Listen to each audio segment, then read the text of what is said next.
வணக்கம். ஆகாஷவாணி திருச்சிராப்பள்ளி. மாநில செய்திகள் வாசிப்பவர் ஜெய்கீதா ரவி. தலைப்புச் செய்திகள். நாட்டின் விஞ்ஞானிகள் தேசத்தை கட்டமைப்பதில் குறிப்பிடத்தக்க பங்களிப்பை வழங்கி வருவதாக பிரதமர் திரு நரேந்திர மோடி மனதின் குரல் நிகழ்ச்சியில் பாராட்டியுள்ளார். கோடை விடுமுறையை மாணக்கர் முறையாக பயன்படுத்திக் கொள்ள பிரதமர் அறிவுறுத்தியுள்ளார்.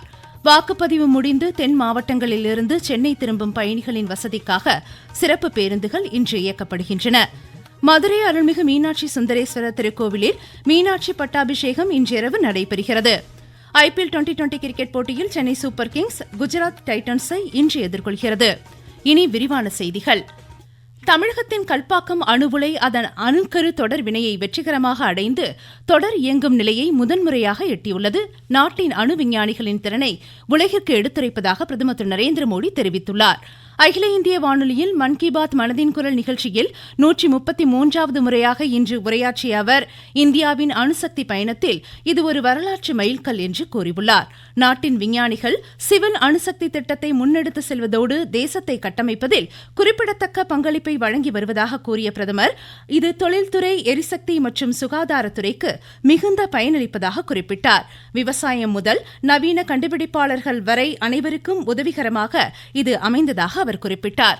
காற்றாலை சக்தி குறித்து பேசிய பிரதமர், காற்றாலை மின் உற்பத்தி திறன் தற்போது 56 ஜிகாவாட்டை தாண்டியுள்ளதாகவும் இது கடந்த ஆண்டை காட்டிலும் 6 ஜிகாவாட் அதிகம் என்றும் கூறினார்.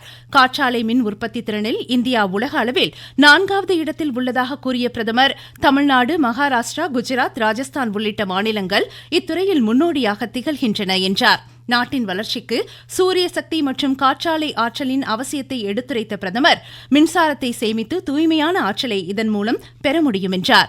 நாட்டின் அனைத்து மாவட்டங்களிலும் இத்தகைய முயற்சிகள் மேற்கொள்ளப்பட வேண்டும் என்றும் பிரதமர் கேட்டுக் கொண்டார்.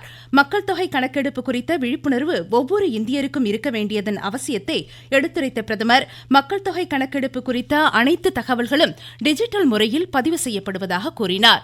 இதற்கான பிரத்யேக மொபைல் செயலிகள் மூலம் மக்கள் தங்களது தகவல்களை தாங்களாகவே பதிவு செய்து கொள்ளலாம் என்று குறிப்பிட்ட பிரதமர், கணக்கெடுப்பாளர்கள் அவர்களது வீடுகளுக்கு வருவதற்கு 15 நாட்களுக்கு முன்பே தகவல்களை மக்கள் இந்த செயலியில் உள்ளீடு செய்து கொள்ள முடியும் என்றார். சுய கணக்கெடுப்பு பணிகள் முடிவடைந்த மாநிலங்களில் வீடுகள் குறித்த கணக்கெடுப்பு பணிகள் தொடங்கியுள்ளதாக கூறிய பிரதமர், இதுவரை சுமார் 1,20,00,000 குடும்பங்களுக்கான வீடுகள் கணக்கெடுப்பு முடிக்கப்பட்டுள்ளதாக தெரிவித்தார். பொதுமக்கள் வழங்கும் தகவல்கள் ரகசியமாகவும் டிஜிட்டல் பாதுகாப்புடனும் பராமரிக்கப்படும் என்று உறுதியளித்த பிரதமர், பொதுமக்கள் தங்களது அடையாள எண்களின் மூலம் தகவல்களை சரிபார்க்கலாம் என்றார். 2027 மக்கள் தொகை கணக்கெடுப்பு பணிகள் அடுத்த ஆண்டிற்குள் வெற்றிகரமாக நிறைவடைய பொதுமக்கள் ஒத்துழைக்க வேண்டும் என்றும் பிரதமர் கேட்டுக் கொண்டார். தொழிலாளர் தினமான வரும் 1ஆம் தேதி புத்த பூர்ணிமா கொண்டாடப்பட உள்ளதை சுட்டிக்காட்டிய பிரதமர், உலக அளவில் தற்போது காணப்படும் பதற்றங்கள் மற்றும் மோதல் சூழலில் புத்தரின் போதனைகள் முக்கியத்துவம் பெற்றுள்ளதாக குறிப்பிட்டார். இயற்கையோடு இயந்த வாழ்வு வன விலங்குகளுடனான மோதல்களை குறைக்க வழிவகை செய்யும் என்று கூறிய பிரதமர், வடகிழக்கு மாநிலங்களில் மூங்கில் வளர்ப்போர் எண்ணிக்கை தற்போது அதிகரித்துள்ளதாக எடுத்துரைத்தார். வேலைவாய்ப்பு, வணிகம் மற்றும் புத்தாக்கத்திற்கு மூங்கில் விவசாயம் புதிய உத்வேகம் அளித்து வருவதாக கூறிய பிரதமர், பிரிட்டிஷ் சட்டத்தின்படி மூங்கில் தொடர்புடைய விதிகள் தளர்த்தப்பட்டதன் மூலம் திரிபுரா, நாகாலாந்து உள்ளிட்ட மாநிலங்களில் மூங்கில் சார்ந்த தொழில் வளர்ச்சியடைந்து வருவதாக கூறினார். வடகிழக்கு மாநிலங்களில் உற்பத்தி செய்யப்படும் மூங்கில் பொருட்களை வாங்கி அவர்களை ஊக்குவிக்குமாறும் பிரதமர் கேட்டுக் கொண்டார். இந்திய தேசிய ஆவண காப்பகம் 20 கோடிக்கும் மேற்பட்ட ஆவணங்களை டிஜிட்டல் மயமாக்கியுள்ளதாக கூறிய பிரதமர், இதில் 7ஆம் நூற்றாண்டில் எழுதப்பட்ட கையெழுத்து பிரதிகள், 8ஆம் நூற்றாண்டை சேர்ந்த சுவாரஸ்யமான நூல்கள், ராணி லட்சுமிபாய் தொடர்பான முக்கிய கடிதங்கள், நேதாஜியின் வாழ்க்கை வரலாறு, பனாரஸ் ஹிந்து பல்கலைக்கழகம் மற்றும் ஹிந்தி சாகித்ய சம்மேளனம் நிறுவப்பட்டது, அரசியல் அமைப்பு தொடர்பான ஆவணங்கள் உள்ளிட்ட பல்வேறு ஆவணங்கள் உள்ளதாக கூறினார். பெண்கள் தற்போது உலக அளவில் பல்வேறு சாதனைகளை நிகழ்த்தி வருவதாக கூறிய பிரதமர், பிரான்சின் போர்டெக்ஸ் நகரில் அண்மையில் நடைபெற்ற கணித ஒலிம்பியாட் போட்டியில் 6ஆம் இடத்தை பிடித்த இந்திய மகளிர் அணிக்கு பாராட்டு தெரிவித்தார். நாட்டின் பால்வளத்துறை வளர்ச்சியடைந்துள்ளதாக கூறிய பிரதமர், பிரேசிலில் நடைபெற்ற சர்வதேச பாலாடை கட்டி தொடர்பான போட்டியில் 2 இந்திய நிறுவனங்கள் விருது பெற்றது பெருமை அளிப்பதாக தெரிவித்தார். வரும் 9ஆம் தேதி ரவீந்திரநாத் தாகூரின் பிறந்த தினம் கொண்டாடப்பட உள்ளதை அடுத்து பிரதமர் அன்னாருக்கு அஞ்சலி செலுத்தினார். மாணக்கர் கோடை விடுமுறையை முறையாக பயன்படுத்தி புதிய விஷயங்களை அறிந்து கொள்ள வேண்டும் என்று அறிவுறுத்திய பிரதமர், கோடை வெயிலின் தாக்கத்திலிருந்து பொதுமக்கள் தங்கள் உடல் நலனை பாதுகாத்துக் கொள்ளவும் அறிவுறுத்தினார். மேற்கு வங்கத்தில் 142 சட்டப்பேரவை தொகுதிகளுக்கு வரும் 29ஆம் தேதி நடைபெறும் இரண்டாவது இறுதிக்கட்ட வாக்குப்பதிவிற்கான பிரச்சாரம் நாளை மாலையுடன் நிறைவடைவதால் அரசியல் தலைவர்கள் தீவிர வாக்கு சேகரிப்பில் ஈடுபட்டுள்ளனர். பிஜேபி மூத்த தலைவரும் பிரதமருமான திரு நரேந்திர மோடி போங்கான் ஹூக்ளி மாவட்ட பொதுக்கூட்டங்களில் இன்று பிரச்சாரம் மேற்கொள்கிறார். திரிணாமுல் காங்கிரஸ் கட்சித் தலைவரும் அம்மாநில முதலமைச்சருமான செல்வி மம்தா பானர்ஜி பவானிபூரில் நடைபெறும் பேரணிகளில் வாக்கு சேகரிக்கிறார். நாடு முழுவதும் பெட்ரோலிய பொருட்கள், சமையல் எரிவாயு சிலிண்டர்கள் தடையின்றி கிடைப்பதை உறுதி செய்ய மத்திய அரசு பல்வேறு நடவடிக்கைகளை மேற்கொண்டுள்ளதாக மத்திய பெட்ரோலியம் மற்றும் இயற்கை எரிவாயு அமைச்சகம் தெரிவித்துள்ளது. ஆன்லைன் எல்பிஜி சிலிண்டர் முன்பதிவுகள் 99% எட்டியுள்ளதாகவும் அதே நேரத்தில் ஓடிபி அடிப்படையிலான விநியோகங்கள் 94.5% தாண்டியுள்ளதாகவும் அமைச்சகம் கூறியுள்ளது. நாட்டில் கூடுதலாக 2,61,000 இணைப்புகளுக்கான உள்கட்டமைப்பு உருவாக்கப்பட்டுள்ளதாகவும் இதன் மூலம் மொத்த இணைப்புகளின் எண்ணிக்கை 7,97,000 உயர்ந்துள்ளதாகவும் தெரிவிக்கப்பட்டுள்ளது. நீங்கள் கேட்டுக்கொண்டிருப்பது ஆகாஷவாணியின் மாநில செய்தி அறிக்கை. சட்டப்பேரவை தேர்தல் வாக்குப்பதிவை தொடர்ந்து தென் மாவட்டங்களிலிருந்து சென்னை திரும்பும் பயணிகளின் வசதிக்காக 3,184 சிறப்பு பேருந்துகள் இன்று இயக்கப்படுகின்றன. வாக்குப்பதிவிற்காக சொந்த ஊர் சென்றவர்கள் மீண்டும் சென்னை திரும்பும் வகையில் வழக்கமாக இயக்கப்படும் 2,092 பேருந்துகளுடன் கூடுதலாக இப்பேருந்துகள் இயக்கப்படுகின்றன. பயணிகளின் கூட்ட நெரிசல் காரணமாக திருச்சி, சென்னை தேசிய நெடுஞ்சாலையில் அரசு பேருந்துகள் மற்றும் வாகன போக்குவரத்து அதிகரித்து காணப்படுகிறது. பல்வேறு பகுதிகளில் போக்குவரத்து காவல்துறை போக்குவரத்து நெரிசலை சீர் செய்யும் பணிகளில் ஈடுபட்டுள்ளனர். பட்டாசு ஆலைகளில் ஏற்பட்ட தொடர் விபத்துகளை அடுத்து மத்திய அரசு பல்வேறு கட்டுப்பாடுகளை விதித்துள்ளது. இதன்படி பட்டாசு மூலப்பொருட்களை கலவை செய்யும் பணிகள் காலை 6 மணி முதல் 10 மணிக்குள் முடிக்கப்பட வேண்டும், தொழிலாளர்களுக்கான பாதுகாப்பு உறுதி செய்யப்பட வேண்டும் உள்ளிட்டவைகள் பின்பற்ற அறிவுறுத்தப்பட்டுள்ளது. வெயிலின் தாக்கம் அதிகரித்து வரும் நிலையில் பட்டாசு விபத்துகளை தடுக்க இந்நடவடிக்கை. இதனிடையே விருதுநகர் மாவட்டத்தில் அண்மையில் நேரிட்ட வெடி விபத்து தொடர்பாக தமிழக அரசின் தலைமை செயலாளர் மற்றும் விருதுநகர் மாவட்ட காவல் கண்காணிப்பாளர் ஆகியோருக்கு தேசிய மனித உரிமைகள் ஆணையம் நோட்டீஸ் அனுப்பியுள்ளது.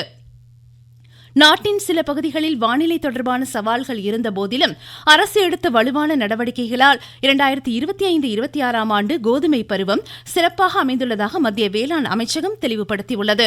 கோதுமை உற்பத்தி நிலவரம் குறித்த சில ஊடக அறிக்கைகளுக்கு பதிலளிக்கும் விதமாக இன்று அறிக்கை வெளியிட்ட அமைச்சகம் 33.4 மில்லியன் ஹெக்டேருக்கும் அதிகமான பரப்பளவில் பயிர் விதைக்கப்பட்டதாகவும் இந்த பருவத்தில் பெரிய பூச்சி தொல்லைகளோ நோய்களோ ஏற்படவில்லை என்றும் தெரிவித்துள்ளது. சில பகுதிகளில் பெய்த பருவம் தவறிய மழை, ஆலங்கட்டி மழை தானியத்தின் தரம் மற்றும் உற்பத்தியில் பாதிப்பை ஏற்படுத்தியதாக அமைச்சகம் தெரிவித்துள்ளது. அதிகரித்த சாகுபடி பரப்பு, மேம்படுத்தப்பட்ட விவசாய முறைகள், சிறந்த விதை ரகங்களின் ஆதரவுடன் நடப்பாண்டு ஒட்டுமொத்த கோதுமை உற்பத்தி நிலையாக உள்ளதாக அமைச்சகம் விளக்கம் அளித்துள்ளது. சுற்றுச்சூழல், வனம் மற்றும் காலநிலை மாற்ற அமைச்சகமும் தேசிய பல்லுயிர் ஆணையமும் இணைந்து தமிழ்நாடு மற்றும் மேகாலயாவில் செயல்படுத்தப்படும் 5ஆண்டு திட்டத்தில் உள்ளூர் நிறுவனங்களுக்கு அதிகாரம் அளிக்கப்படுவதாக மத்திய அமைச்சகம் தெரிவித்துள்ளது. கிராம பஞ்சாயத்து திட்டங்களில் பல்லுயிர் பாதுகாப்பை ஒருங்கிணைப்பதன் மூலமும் புதுமையான நிதி வழிமுறைகளை ஊக்குவிப்பதன் மூலமும் இது செயல்படுத்தப்படுகிறது. நீலகிரி வனக்கோட்டத்திற்குட்பட்ட பால்சன்ஸ் வேலி, பைக்காரா வனப்பகுதிகளில் ஒரு வார காலமாக நீடிக்கும் காட்டுத்தீயை கட்டுப்படுத்தும் பணிகள் முழு வீச்சில் நடைபெற்று வருவதாக எமது செய்தியாளர் தெரிவிக்கிறார். நீலகிரி வனக்கோட்டத்திற்குட்பட்ட பார்சன்ஸ் வேலி, பைக்காரா வனப்பகுதிகளில் காட்டுத்தீ ஏற்பட்டு ஒரு வார காலமாக எரிந்து வருகிறது. விமானப்படை ஹெலிகாப்டர்கள் தீயை தண்ணீர் ஊற்றி அணைக்கும் பணிக்காக வரவழைக்கப்பட்டது. தற்பொழுது தீயை அணைக்கும் முயற்சிகள் அயரா தொடரும் நிலையில் இந்திய விமானப்படையின் MI-17V5 மற்றும் ALH ஹெலிகாப்டர்கள் நேற்று முழுவதும் 34 முறை பறந்து பாதிக்கப்பட்ட பகுதிகளில் கிட்டத்தட்ட 55,000 லிட்டர் தண்ணீரை தெளித்தன. உதகையிலிருந்து சரவணன். மதுரை அருள்மிகு மீனாட்சி சுந்தரேஸ்வரர் திருக்கோவிலில் சித்திரை திருவிழாவின் முக்கிய நிகழ்வுகளில் ஒன்றான மீனாட்சி பட்டாபிஷேகம் இன்றிரவு நடைபெறுவதாக எமது செய்தியாளர் தெரிவிக்கிறார். மதுரை அருள்மிகு மீனாட்சி சுந்தரேஸ்வரர் திருக்கோவிலில் சித்திரை திருவிழாவின் முக்கிய நிகழ்வுகளில் ஒன்றான மீனாட்சி அம்மன் பட்டாபிஷேக விழா கோவில் வளாகத்தில் இன்று இரவு 7:05 மணிக்கு மேல் 7:29 மணிக்குள் கோலாகலமாக நடைபெறுகிறது. கோவில் ஆறுகால் பீடத்தில் எழுந்தருளும் மீனாட்சி அம்மனுக்கு பரிவட்டம் கட்டி வைர கிரீடம் சூட்டப்பட்டு கையில் செங்கோல் வழங்கப்படுகிறது. முக்கிய நிகழ்வுகளில் ஒன்றான மீனாட்சி சுந்தரேஸ்வரர் திருக்கல்யாண வைபவம் 28ஆம் தேதியும் திருத்தேரோட்டம் 29ஆம் தேதியும் நடைபெறுகிறது. மதுரையிலிருந்து எஸ் ரகுராஜா. IPL 2020 கிரிக்கெட் போட்டியில் சென்னையில் இன்று பிற்பகல் 3:30 மணிக்கு சென்னை சூப்பர் கிங்ஸ் குஜராத் டைட்டன்ஸை எதிர்கொள்கிறது. லக்னோவில் இரவு 7:30 மணிக்கு Lucknow super giants Kolkata night ரைடர்ஸுடன் மோதுகிறது. மீண்டும் தலைப்புச் செய்திகள். நாட்டின் விஞ்ஞானிகள் தேசத்தை கட்டமைப்பதில் குறிப்பிடத்தக்க பங்களிப்பை வழங்கி வருவதாக பிரதமர் திரு நரேந்திர மோடி மனதின் குரல் நிகழ்ச்சியில் பாராட்டியுள்ளார். கோடை விடுமுறையை மாணாக்கர் முறையாக பயன்படுத்திக் கொள்ள பிரதமர் அறிவுறுத்தியுள்ளார். வாக்குப்பதிவு முடிந்து தென் மாவட்டங்களிலிருந்து சென்னை திரும்பும் பயணிகளின் வசதிக்காக சிறப்பு பேருந்துகள் இன்று இயக்கப்படுகின்றன. மதுரை அருள்மிகு மீனாட்சி சுந்தரேஸ்வரர் திருக்கோவிலில் மீனாட்சி பட்டாபிஷேகம் இன்றிரவு நடைபெறுகிறது. IPL டுவெண்டி கிரிக்கெட் போட்டியில் சென்னை சூப்பர் கிங்ஸ் குஜராத் டைட்டன்ஸை இன்று எதிர்கொள்கிறது. இத்துடன் இந்த செய்தியறிக்கை முடிவடைந்தது.